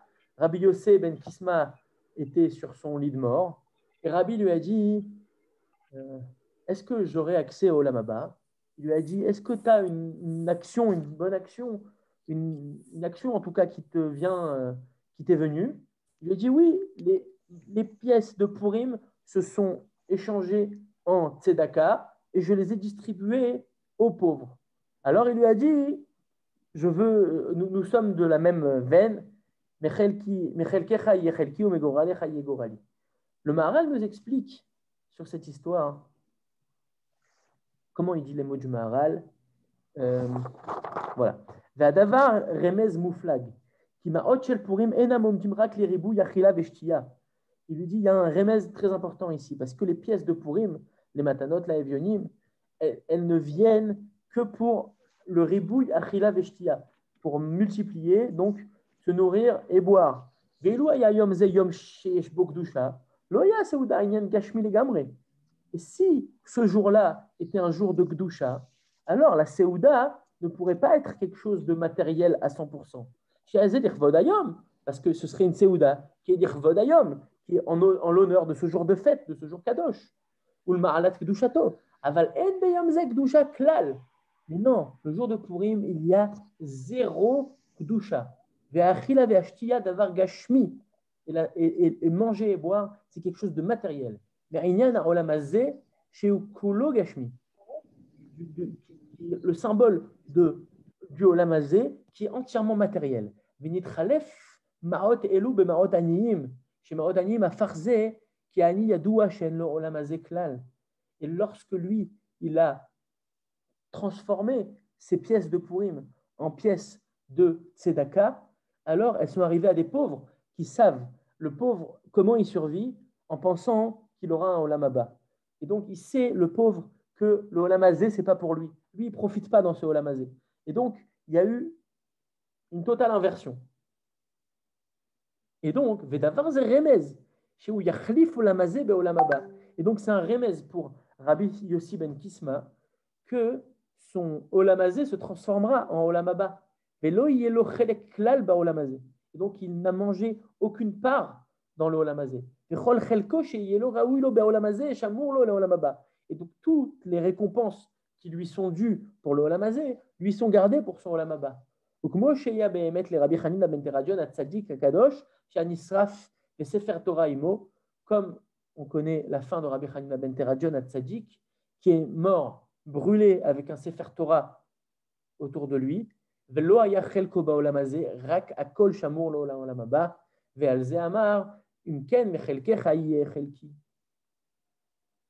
D'accord? Donc, le Maharal ici nous explique, avec cette histoire, que d'abord, dans un premier temps, le jour de Purim est un jour dénué totalement de Gdusha, et que du fait que ce jour est dénué totalement de Gdusha, ça nous permet d'être 100% dans la Hana Atagouf, dans le plaisir du corps, et qu'on déconnecte totalement de la Gdusha. Si c'était un jour de fête, un jour de Yom Tov, un jour où on n'a pas le droit de travailler, un jour de Gdusha, alors la Séouda serait liée à la Gdusha, comme toutes les Séoudot mitzvah. La Séouda de Purim n'est pas une Séouda de mitzvah, la Séouda de Purim est une Séouda de profit du corps.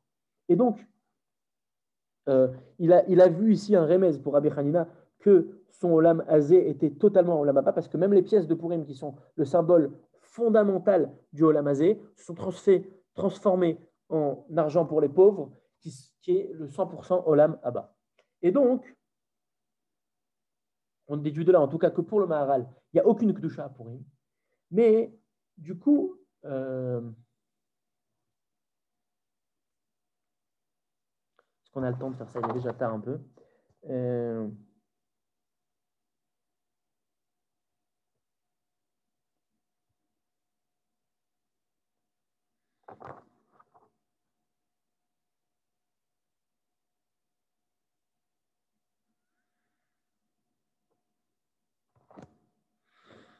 On n'aura pas le temps de faire ça parce que c'est long.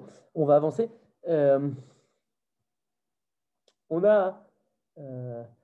arrive avec ce Inyan-là du Maharal à un concept hybride qu'on appelle Kdushat Hagouf. C'est quoi Kdushat Hagouf? C'est marqué que la Kdushat Hagouf, c'est une Kdusha qui est plus haute que le Kdushat Haneshama. Simplement, si la Kdushat Hagouf se révélait n'importe quand, alors le corps pourrait fauter. Et donc, il n'y a qu'à un moment où on peut révéler cette Kdushat Hagouf, c'est le jour de Purim. Pourquoi? Parce que l'homme devient sous. Et lorsqu'il est sous, alors on n'a pas peur qu'il faute parce qu'il n'est pas responsable de ses actes.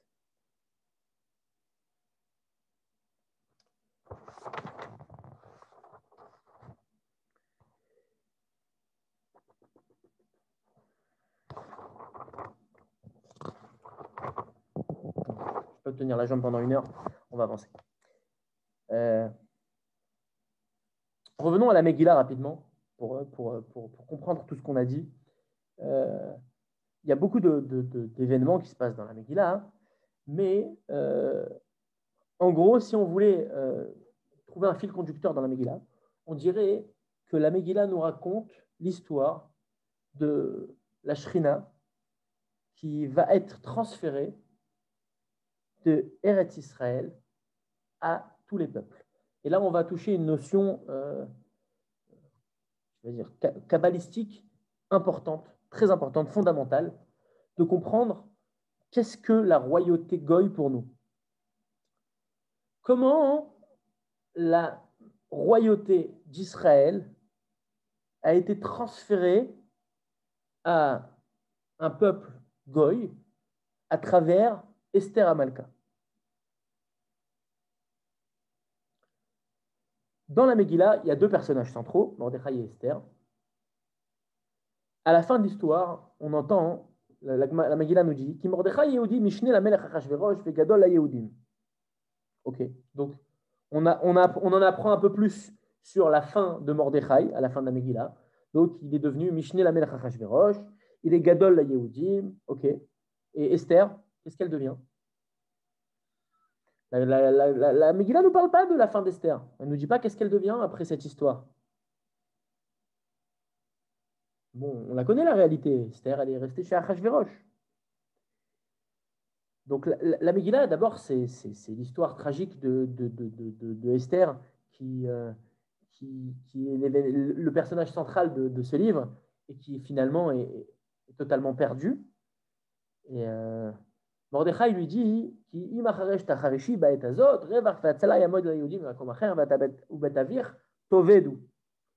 et donc, au final, effectivement, puisque c'est grâce à elle, Mais finalement, malgré tout, Ve'atu bet avir tovedu quand même. Finalement, elle et sa maison ont été perdues puisqu'elle s'est retrouvée perdue dans les bras de Achashverosh. Et donc, c'est la prophétie de Esther qui s'est concrétisée puisqu'elle a dit Vekasher avadti avadti. Et donc, lorsqu'on continue à regarder dans la Megillah, c'est marqué Va-t-il bash Esther malchut vata'amod bechatzar bet hamelech hapnimit. Et le Midrash Rabbah nous dit Lavsha malchut bet avia. Ça veut dire quoi que Esther a mis ses habits de royauté? Elle a mis les habits de la royauté de son père, c'est-à-dire son père. Son père, c'est la famille de Shaoul Amelech. Et donc, au moment où Lavsha malchut bet avia, va-t-il bash Esther malchut veta'amor bechatzar bet hamelech, c'est le moment où Esther va transmettre la royauté de Israël à Achashverosh. C'est le moment où, pour sauver le peuple juif, elle est obligée de transmettre ce trésor au Goïm. Comme c'est marqué dans ma Semechet Megillah, Daf Yud Amud Bet, et comme l'a expliqué le Maharal, Rav Ava bar Afron patach la pitra lehay parashat hameacha. Lorsque il a voulu expliquer Megillat Esther, il expliquait que toute la Megillah, elle vient concrétiser un passouk dans Yirmiyahu, qui est Vesamti kis'i be'elam ve'ha'avadti misham melech ve'sarim neum Hashem. Elam, on sait que c'est la Perse, et dont la capitale est Shushan, comme c'est marqué dans Daniel, Vani be'Shushan abira asher be'elam ha'medina. Donc le Maharal nous dit Melech ze Vashti, ve'sarim ze Haman ve'aseret banav. Piresh ki gam davar ze haya siba lema'aseh ha'megillah. Ki ka'asher galu Israël ve'ayu Israël tachat malchut madai. Gam Hashem yitbarach haya imahem עד שנאמר כי כיסא מלכותו היה בעלם, כמו שקודם מלכות ישראל היה כיסא מלכותו בירושלים. עכשיו נאמר כי כיסא מלכותו בעלם, אשר שם ישראל. Le Maharal nous explique que lorsque le Passouk dans Yirmiyahu nous dit que Akadosh Baruch Hu va mettre son trône à Elam, c'est-à-dire à Shushan, en Perse, et que de là-bas vont se perdre Melech Vesarim, il dit Melech Vesarim, c'est Vashti et Aman. Grâce au fait que Akadosh Baruch Hu transmet une royauté au Goïm, Melech Vesarim vont être perdus. Ça veut dire que pour que ces événements-là qui ont sauvé le peuple juif aient lieu, il fallait qu'Akadosh Baruch Hu transmette la royauté au Goïm. Et donc, Akadosh Baruch Hu a mis son siège, a mis son trône à Shushan Abira. Donc la Shrina réside à Shushan à ce moment-là. C'est-à-dire que Achashverosh bénéficie de la Kedusha de Akadosh Baruch Hu.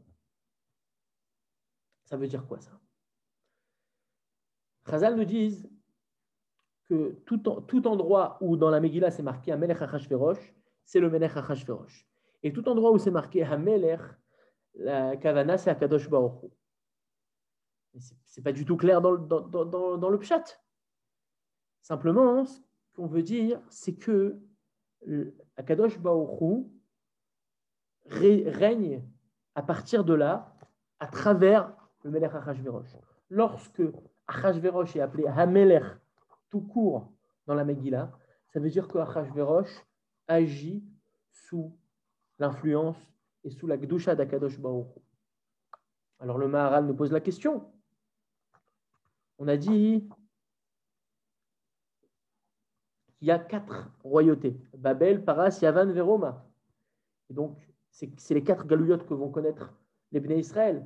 Alors, pourquoi on ne mentionne pas, par exemple, Malchut Ishmaël, qui est aussi un grand Malchut, un grand royaume? Le Maharal nous répond qu'il y a nous monim rak malchuyot shekiblu et kochan me Israël. וכיוון שישמעאל לא קיבל את כוחו מישראל, אינו נמנה עליהן. les 4 royaumes, les 4 grands exils qui sont liés, qui sont considérés comme les 4 grands royaumes qui vont asservir le peuple juif, Babel, Paras, Yavan, Veroma, ces 4 peuples qui vont recevoir leur royauté directement d'Akadosh Baruch Hu à travers les Bnei Israël. C'est les Bnei Israël qui leur ont donné la royauté, alors que Ishmaël n'a pas reçu sa royauté des Juifs. Alors comment se fait cette transmission? En général, c'est une transmission du dernier qui avait la royauté. Achashverosh, comment il reçoit la royauté? Il reçoit la royauté avec la petite fille de Nebuchadnezzar, qui est Vashti. Donc, Achashverosh épouse Vashti et légitime sa royauté. Comment ensuite la royauté va passer de la Perse à la Grèce? Alexander Mokdon, il va conquérir la Perse et il va tuer le roi perse qui est Darius III. Et lorsqu'il tue Darius, il prend sa fille comme épouse. Et donc, à partir de là, il effectue la transmission entre le royaume de Perse et le royaume grec. Et ensuite, la dernière de la royauté grecque, qui est les descendants d'Alexandre, c'est Cléopâtre, la reine de Mitzraïm, descendante directe de la royauté. Et elle épouse Jules César, et ensuite Antonin, qui sont les rois de Rome. Et c'est à ce moment-là que la transmission se fait à la royauté romaine. Et donc, c'était classique à l'époque antique que lorsque un nouveau royaume, un nouvel empereur se mettait en place, il épousait, en tout cas il prenait pour femme la descendante de la royauté précédente, et ainsi la royauté se transmettait. Et donc, de manière un peu allégorique, tout ça vient de Israël, puisque la royauté est arrivée à Babel avec la destruction du Beth Amikdash. Parce que c'est pour ça que dans toute la Torah, on appelle la destruction de Beth Amikdash, si tu vois dans les Kinot, si vous voyez dans Echa, si vous voyez dans Yirmia, toujours ce même lachon, Kol mechabedea izilua kiraou ervata. Kiraata goim ba'u mikdasha sirtvita lo yavu bekallach. Lorsqu'ils ont vu la nudité de Jérusalem, c'est comme un homme qui voit la nudité de sa femme, et c'est en détruisant le Beth Amikdash qu'ils ont vu la royauté, ils ont vu la nudité de Jérusalem, et c'est comme si ils l'avaient pris pour femme, si on peut accepter cette allégorie-là. Et donc, lorsqu'on regarde dans les Midrashim, notamment les Midrashé Géoula, comme par exemple le Midrash de Zérobavel, c'est marqué que le Midrash Zérobavel nous dit que lorsque la Géoula aura lieu, alors le peuple juif sera dirigé par une femme. Cette femme va ramener l'extrait de tous les peuples goy qui ont récupéré la royauté et va les ramener vers Israël à nouveau.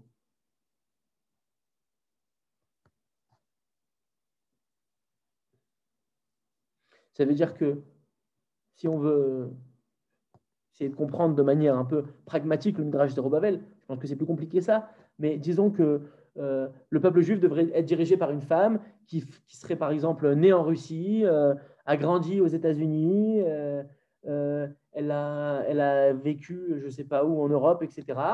Et c'est elle qui ramènerait un peu de toutes les cultures du monde dans le peuple d'Israël pour ramener à nouveau la royauté vers Israël. Et le Maharal nous dit Ve'akol ou shelo yaniach et Israël, she'im kach hayu kelim begalutam tachat haumot. Il n'existe presque aucun pays au monde dans lequel les Juifs n'ont pas été en galoute. Mais les grandes communautés, là où les communautés ont vécu, c'était presque tout le temps, voire même pas presque, dans des pays soit musulmans, soit chrétiens. Pourquoi? Parce que le peuple juif ne peut survivre que chez ses cousins, entre guillemets, dans un territoire de Esav ou de Ishmaël. C'est un endroit où la Shrina qui a été en galoute est capable de rester. Lorsqu'on sort des terres grecques, des terres musulmanes ou chrétiennes, alors le peuple juif n'a pas la capacité de vivre parce qu'il est trop loin de la Shrina. Comme dit le Maharal, Ve'akol hu shelo yaniyach et Israël, she'im kach hayu kelim begalutam tachat haumot, rak ki Hashem yitbarach imahem ve'ashgachato alehem. L'écart, pasuk ze hu avtacha l'Israël, ki samti kis'i be'elam ve'ha'avadti misham melech ve'sarim, bishvil ki Hashem yitbarach ashgachato Israël shelo yaniyach otam ad asher ma'avid melech ve'sarim mehem asher metzirim otam. Ça veut dire quoi? Lorsque, par exemple, Moshe Rabbeinu voit le buisson ardent, alors Moshe il est occupé à faire paître le troupeau de Yitro, et il voit ce buisson ardent de loin, et Vayomer Moshe, Asurana ve'eret, amare agadol hazeh, madou alo ivar hasene. Qu'est-ce qu'il a Moshe ici? Pourquoi il a besoin de s'approcher? Pourquoi Asurana ve'eret et mare agadol hazeh? Le natif nous dit, lorsque Moshe a vu le buisson, il a compris que ce buisson, c'était Am Israël. Mais il a aussi vu que le feu qui brûlait dans le buisson, c'était les tsarot, les souffrances que les goïms vont infliger au peuple juif lorsqu'ils seront en galoute. Mais malgré tout, il voit que le buisson n'est pas consumé. Mais si le buisson n'est pas consumé, ok, c'est un miracle. Mais il y a un deuxième miracle. Quel est le combustible? Comment le feu tient? Et donc, le Maharal nous dit, le natif nous dit qu'il y a autre chose qui fait tenir le feu. C'est ça que Moshe Rabbeinu est parti voir de plus près. Vayera malach Hashem elav belavat esh mitoch hasene. C'est à ce moment-là que Moshe Rabbeinu a compris que ce qui donne de la force aux goïms pour infliger des tsarot, des souffrances aux juifs, c'est justement la part de Shrina qui réside en eux. Qui nous donne la force à ces goïms de donner des souffrances au Bnei Israël? C'est la Shrina. Et pourquoi la Shrina, elle réside chez les goïms? Parce que tout endroit où il y a 600 000 juifs, la Shrina est présente. Et donc, c'est pour ça que Moshe a demandé, comme c'est marqué dans Baba Batra, Daftet Vavamudbet, Shelo Tishre Shrina Alumot Haolam. Moshe Rabbeinu, il a compris que là où les Juifs sont, la Shrina est présente. Mais là où la Shrina est présente, tout le monde en profite, et même les Goïms. Et c'est cette Shrina qui est présente chez les Goïms qui leur donne la force de faire souffrir le Bnei Israël. Et donc, lorsque Mordechai avertit Esther, il lui dit Ki macharesh tacharishi ba'et azot, ça veut dire, c'est quoi ton problème, Mordechai? Très bien, il y a Revar Ve'atzala, il y a un mode Ayodim, Makom Acher. Pourquoi c'est moi qui dois prendre cette responsabilité sur moi? Que Revar Ve'atzala, il y a un mode Ayodim. D'un autre endroit, c'est parfait. Pourquoi c'est moi qui dois souffrir? Parce que Mordechai, il sait que si ça vient de Makom Acher, ça veut dire que le Revar Ve'atzala, il va venir de la Shrina qui est chez les Goïms. C'est le côté d'Akadosh Baruch Hu qui est présent chez les Goïms. C'est ce qu'on appelle en Kabbalah la Sidra Achra. C'est la présence divine qui est du côté du mal. Et donc, Mordechai dit, si tu ne vas pas, toi, prendre les choses en main, alors Revar Ve'atzala, Akadosh Baruch Hu ne va pas laisser mourir son peuple, il va le sauver. Mais Aval, Revar Ve'atzala, il y a un mode la Yehudim et Makom Acher. Ça va venir de la Sidra Achra, ça va venir du côté négatif, entre guillemets, ce n'est pas du tout négatif, mais du côté divin qu'il y a chez les Goïms, et donc la catastrophe sera beaucoup plus grave. Esther, elle comprend ça. Elle comprend que la libération doit venir d'elle et pas de Makom Acher. Mais elle dit, mais comment je vais faire tout seul? Alors, l'air kenos et kol hayehudim animtsaim beshushan vetsumu alay val torchlu val tishtu shloshet yamim ufren avo el hamelech. Elle a compris que si tout le peuple est derrière elle, alors elle pourra éviter cette catastrophe et éviter que la Shrina vienne chez les Goïm. On peut faire le lien peut-être avec ce qu'on avait dit dans le shiur sur la souffrance, sur le fait que, parce que c'est la suite aussi,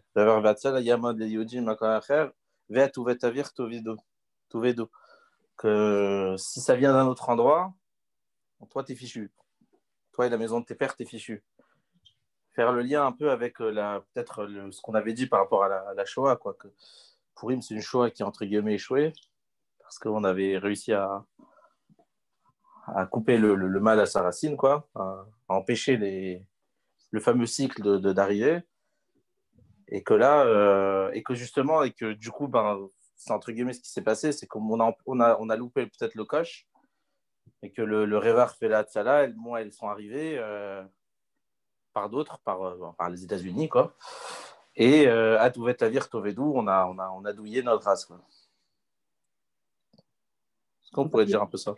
Pas mieux dire que ça, c'était ça ma conclusion. C'est parfait. Ah, alors, je rajoute quelque chose, mais c'est exactement ça. Ça veut dire que la Megillah, elle vient encore une fois exactement de la même manière que ce qu'on a dit dans le cours sur la souffrance, que Amalek a toujours la possibilité d'agir lorsqu'on est en transition, et donc que la force de la Sitra Achra est toujours une force potentielle.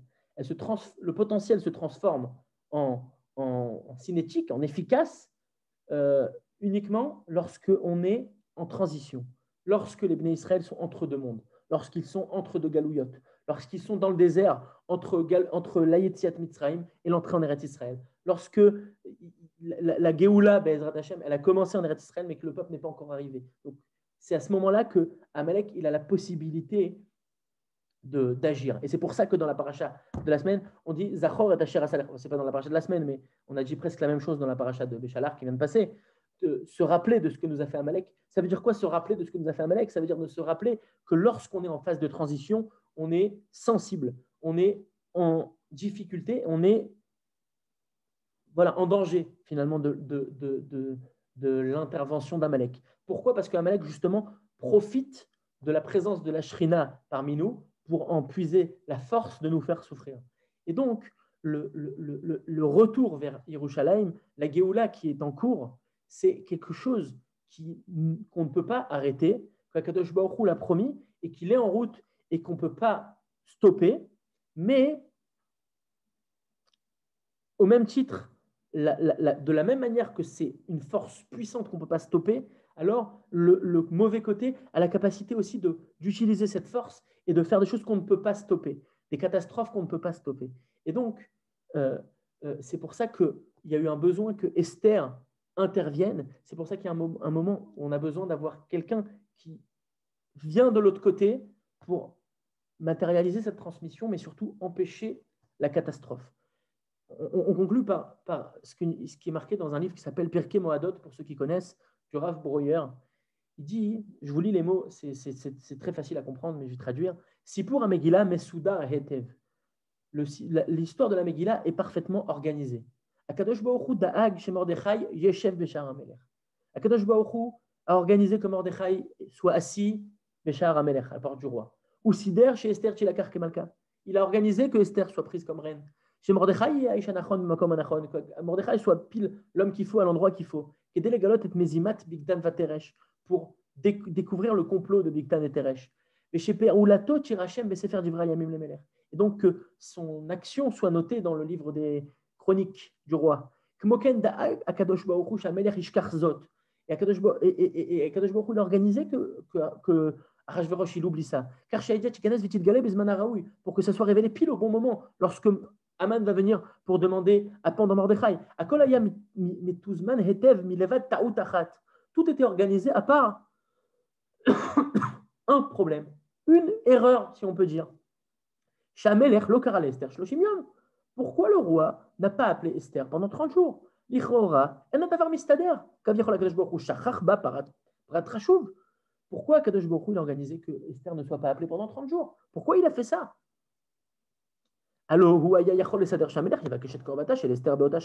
puisqu'il a tout organisé comme ça, tout était organisé, parfaitement millimétré, Pourquoi il n'a pas fait tout simplement que Achashverosh, il appelle Esther, Esther, elle vient, elle risque pas sa vie, elle va en stress, et elle vient, et elle demande qu'on sauve le peuple juif. Et c'est fait. Madou Nidrash, shetehases lalechet el hamelech, shetezaken et nafsha bemaaseh.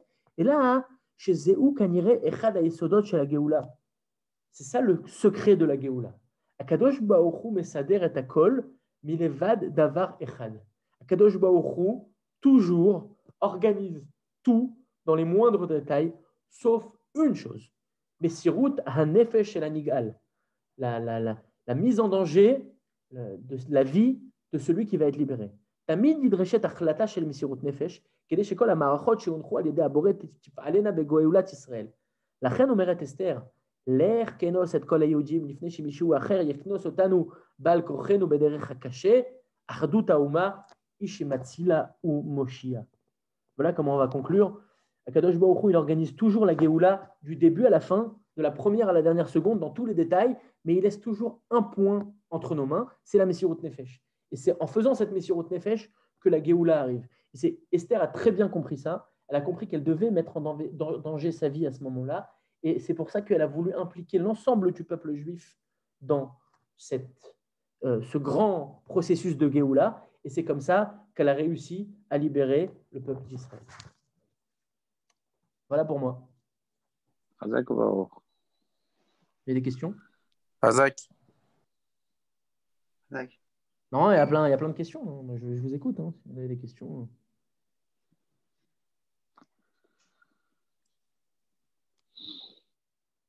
Non, c'est bon? Non, moi, ça va. Bon, bah, on écoute votre film alors. Et alors, on finit. Il est là, Simon? S'il dort pas, il est là, ouais.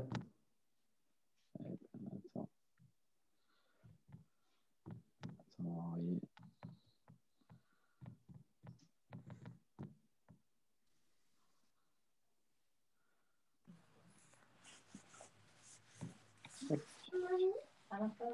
Alors, bon, on va refaire la. On a fini hier avec Simon et Cédric. On a étudié pendant plusieurs mois ensemble comme ça. On a fait Masechet Shavuot avec le Kehati. On a pu la finir hier pour préparer quand même un petit peu avant ce soir. Et on va refaire la Mishnah Vav du Perek Ret, donc la dernière Mishnah de Masechet Shavuot. Donc, le Perek Shemini de Masechet Shavuot, il parle des cas des shomrim et des emprunteurs, des shomrim, soit des shomer chinam, quelqu'un qui qui met en dépôt un objet chez quelqu'un, pas en dépôt, pardon, qui laisse à garder un objet chez quelqu'un, soit il est payé, soit il n'est pas payé, shomer chinam ou shomer sachar. Ou il parle aussi, ce pérec-là, il parle des cas de quelqu'un qui emprunte un objet, soit il emprunte un objet gratuitement, soit il emprunte un objet moyennant paiement de salaire. Donc il faut voir dans quel cas ce chômeur ou ce shoel, ils sont chayav de rembourser le propriétaire de l'objet. Donc la Mishnah Vav, elle parle du cas d'un taureau qui a été prêté. Donc Mishnah Vav, elle commence comme ça. Echan Shori. Donc le propriétaire, il vient voir l'emprunteur gratuit, Shoel, si je ne me trompe pas. Shoel. Cédric, corrige-moi si je me gourre. Ils dorment, les enfants, ils m'ont laissé tout seul. Non, moi je suis là. Ta gueule aussi, bon, d'accord. Shoel, on avait dit, c'est l'emprunteur, n'est-ce pas? C'est l'emprunteur, ouais. C'est l'emprunteur gratuit. Et il lui dit... Non, c'est pas le chômeur. Non, l'emprunteur... L'emprunteur, c'est pas le chômeur Hinam. Non, c'est pas le chômeur Hinam, mais c'est l'emprunteur qui emprunte... gratuitement, qui ne paye pas. Qui ne paye pas, il emprunte gratuitement. Donc, le propriétaire vient récupérer son taureau et le shoel lui répond « Enio de amata, je ne sais pas de quoi tu me parles. » Et en fait, le taureau, soit il est mort, soit donc de mort naturelle, soit il a été déchiqueté, soit il a été capturé. Donc, Oshemet, Oshenishba, Onignav, Oavad. Ou il est mort de mort naturelle, ou il a été déchiqueté, ou il a été capturé, ou il a été volé, ou il a été perdu. Et donc, Donc le Shoel, il ment en fait, hein, en lui disant Eni Odéama Tassar, je ne sais pas de quoi tu me parles. Et finalement, le propriétaire lui dit Mashbiachani, jure-moi que tu ne sais pas de quoi tu me parles. Et le Shoel répond Ve'amar Amen. Donc il fait Shouat Sheker. Et finalement, après coup, donc ça c'est le Kati qui explique, après coup, il revient sur sa Shouat Sheker et il avoue que finalement, le taureau, il a disparu, il est perdu pour l'une des 5 raisons qu'on vient de lister. Alors dans ce cas-là, le Shoel, il est chayav. Il est chayav de faire un korban hacham pour se faire pardonner de sa shouat sheker. N'est-ce pas, messieurs? Et en plus de ça, il doit rembourser, que je ne me trompe pas, qu'est-ce qu'il dit le Kati? Ashwel korban shvoa vechomesh. Et en plus, il doit rembourser un cinquième du prix du taureau à celui à qui il l'a emprunté. Donc, il doit lui rembourser 1,25 du taureau, c'est-à-dire ce 0,25, c'est un cinquième de la totalité de la somme qu'il doit lui payer parce qu'il a fait choix de sheker. Il est puni, entre guillemets, il doit payer une pénalité parce qu'il fait choix de sheker. Après, pour les matheux, tu veux pas expliquer pourquoi un 25, enfin le 0,25, c'est un cinquième? Parce que moi, j'ai bien aimé quand tu nous as expliqué. Sauf si les gens savent. En fait, c'est vrai que c'est marqué, le Kéati dit Chomesh, donc on dit un cinquième. On aurait pu croire que c'est 0,20 la pénalité. Mais le Kéati, il explique que la pénalité, c'est 0,25 parce que de toute façon, il doit payer 1. 1 plus 0,25, ça fait 1,25. Et donc, ce 0,25, ça correspond à une pénalité de 1 cinquième de la totalité de la somme qu'il doit payer. Et pas, on aurait pu croire que c'est 1,20, mais il doit payer 1,25. En tout cas, c'est comme ça que le Kéati explique. Après, je ne sais pas comment c'est tranché plus loin. C'est un concept qu'on retrouve dans le chasse entièrement, dans tout le chasse. C'est ce qu'on appelle milégav et milébar. C'est-à-dire les calculs de pourcentage doivent se faire ou milégav ou milébar. Ça veut dire, est-ce que le pourcentage inclut le pourcentage lui-même ou pas? Tout simplement. Alors là, le Kéati, il explique que... Là, en l'occurrence, c'est milébar. Effectivement. Voilà, c'est ça. Ensuite, là, donc ça, c'est pour le Shoel, c'est pour l'emprunteur gratuit. Alors ensuite, Amar les nocé sachar ve'asocher. Donc là, on est dans le cas de soit celui qui est Shomer Sachar, donc celui qui est payé pour garder ce taureau, ou alors celui qui l'emprunte moyennant finance. Il lui dit, le propriétaire, il vient réclamer son dû, il lui dit Echam Chori, et ce Shomer Sachar ou cet emprunteur moyennant finance, il répond, il est mort. Alors qu'en fait, donc c'est important, on a cité 5 raisons de cas de disparition de ce taureau. Là, il y a une distinction dans le cas où la personne est payée pour garder le taureau ou la personne paye pour emprunter ce taureau. Soit il est mort, donc il avoue que le taureau est mort, mais en fait, il n'est pas mort de mort naturelle, il n'est pas mort comme c'est marqué net, mais il est mort déchiqueté ou capturé. Et alors, ensuite, il lui dit, et donc il ment sur les causes parmi ces 3 causes-là, c'est-à-dire qu'il fait une confusion. Soit il dit qu'il est mort de mort naturelle alors qu'il est chez Nishbar ou chez Nishbar, c'est-à-dire qu'il a été capturé ou qu'il a été déchiqueté. Soit il dit qu'il a été déchiqueté alors qu'en fait il est mort de façon naturelle ou il a été capturé. Soit il dit qu'il a été capturé et en fait il est mort de façon naturelle ou il a été déchiqueté. Ça, c'est un premier type de mensonge qu'il fait. Deuxième type, il lui dit Nignav Veuche Avad. Et il lui dit il a été volé alors qu'il a été perdu. Et il lui dit Avad Veuche Nignav. Et il lui dit qu'il a été volé alors qu'il a été perdu, ou il lui dit qu'il a été perdu alors qu'il a été volé. Dans ce cas-là, le propriétaire lui dit bon, Mashbiachani, jure-le-moi que ce que tu dis, c'est la vérité. Et il jure en lui répondant Amen. Sous-entendu, il jure, il fait choix de sheker, et après il revient sur sa choix de sheker. Il dit non, mais finalement, c'est pas vrai, j'ai menti, c'est ça la vraie raison. Alors là, dans ce cas-là, il est patour. Il est patour sous-entendu il n'est pas tour de rembourser, il n'est pas tour de Knas, et donc il n'est pas tour aussi de Korban Hacham. Pourquoi? Parce que les 3 raisons ou les 2 raisons, en mentant, tant qu'il reste dans cet ensemble de 3 raisons, ce sont la mort de façon naturelle, le déchiquetage et la capture, ce sont des cas de force majeure. C'est considéré comme honnête. Donc de toute façon, en cas de honnête, il n'est pas chayav de rembourser, il n'a pas de pénalité supplémentaire. Donc en mentant, en faisant choix de sheker, il n'a pas cherché à s'éviter une pénalité financière supplémentaire Donc, on ne l'oblige pas à faire Korban Hacham. Et de la même manière, s'il dit volé ou perdu, là, dans ce cas-là, c'est pas considéré comme cas de force majeure. Et donc, mais comme il a menti dans cet ensemble de raisons qui ne lui provoque pas une pénalité supplémentaire, alors c'est un mensonge, entre guillemets, qui n'est pas très grave. Et donc, il n'a pas cherché par son mensonge à se dispenser de rembourser une quelconque somme au propriétaire. Et donc, dans ce cas-là, il n'est pas aussi chayav de faire Korban Hacham. Jusqu'ici, Cédric, Simon, on est d'accord.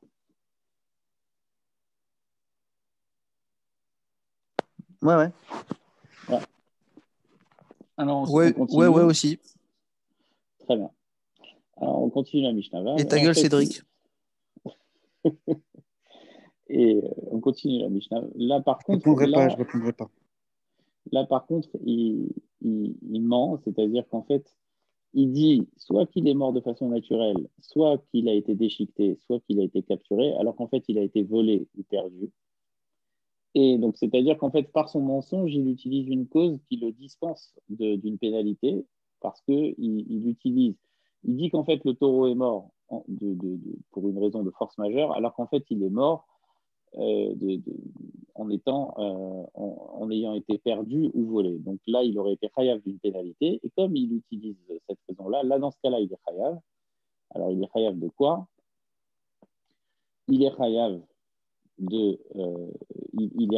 de faire un korban shvoua parce que lui, en utilisant des cas de force majeure, il voulait s'éviter le remboursement d'une pénalité, le remboursement Ganav ou Avad, de payer le double, en tout cas de rembourser et de payer le double du taureau au propriétaire. Par contre, si le taureau il a été volé, si le taureau il a été volé ou perdu, et il dit, attendez, pardon, je fais une bêtise. Le taureau il a été volé ou perdu. Il dit que le taureau a été volé ou perdu alors qu'en fait il a disparu pour une raison de force majeure et qu'il fait quand même choix de sheker. Dans ce cas-là, il n'est pas tour parce que son mensonge finalement il lui impose de payer une pénalité alors qu'il aurait très bien pu s'en dispenser vis-à-vis du propriétaire. Et donc après la Mishnah elle termine avec plutôt des généralités sur dans quel cas quelqu'un peut être amené à être chayav ou patour en cas de choix de sheker. Kol ha-meshane lechova. Tout celui qui se trompe ou qui ment dans le cadre de sa chevoie, dans le cadre d'un litige de dinéma monote comme ce cas-là, qui ment dans le cadre du litige, mais qui en fait, son mensonge ne génère pas de baisse de sa chova vis-à-vis de sa contrepartie, ou mi-petour, ou mi-ptour, ou alors si de toute façon son mensonge, il passe d'une réalité où il aurait été patour à une autre réalité où il est patour, ou mi-patour les chova, ou pire, ou qu'il augmente sa chova vis-à-vis de sa contrepartie, alors dans ce cas-là, il est patour de korban shvoua. Korban shvoua, c'est korban hacham. Par contre, dans le sens inverse, si par le biais de sa shvoua de sheker, il a diminué sa chova vis-à-vis de sa contrepartie, alors dans ce cas-là, bien sûr, il est chayav de faire une korban shvoua. Et Zéakelal, et la Mishnah elle conclut comme ça, et le principe général, Kol hanishba le'akel alatzmo, tout celui qui jure pour diminuer le'akel alatzmo, c'est-à-dire en gros pour se rendre mekil, c'est-à-dire pour se faciliter la vie, là il est chayav de korban hashav. Par contre, dans tout cas où il jure pour le'achmir alatzmo, ou pour se durcir, pour durcir sa peine, alors dans ce cas-là, il n'est pas tôt.